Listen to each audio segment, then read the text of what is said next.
Welcome back.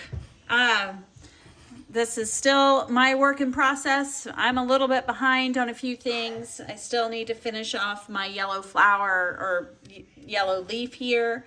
But I want us to spend some time today working on the French knots here in the middle of what will be our blue rose here at the bottom. So I did one here just to test it out. We're using 6 strands of this yellow floss.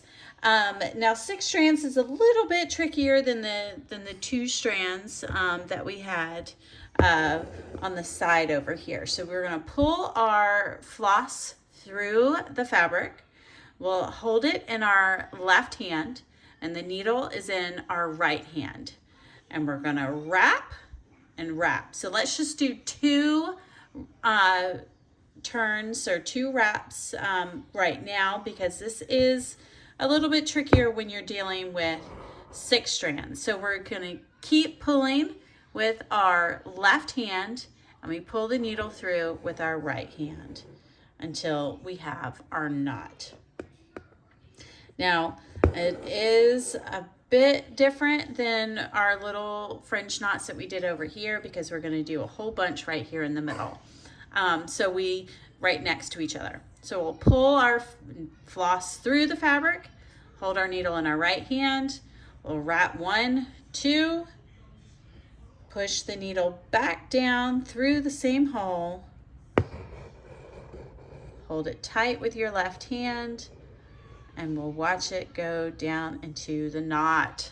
So satisfying when it works right. So we'll pull the needle up through the fabric, hold the floss with your left, needle in your right, wrap 1, 2, and then pull it through, just like that. And then we just keep going until we fill up the space.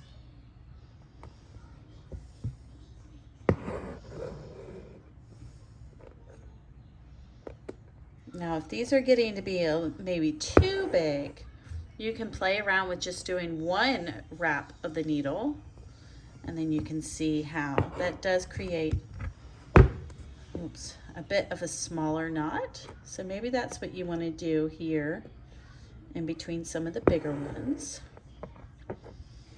Now with some of these French knots, I'm going to do a 1 wrap around and then pull through. You don't, I found in my experience, I don't like having a whole long length of fabric, because then that just sets you up for other tangles or knots to form. But if it's shorter, then sometimes it goes through the fabric a little bit easier. I don't know if that makes much sense. You do want it to be long enough that you can manipulate and move your needle around the size.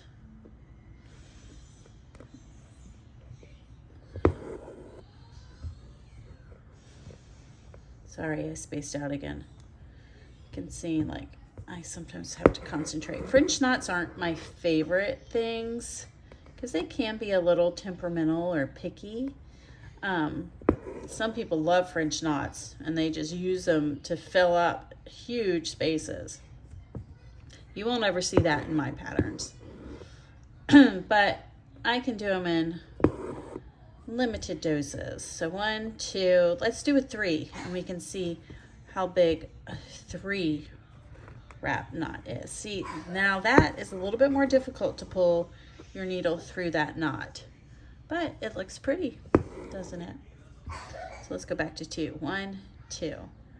So we want to make sure that we maintain some tension with our left hand while we pull through with our right.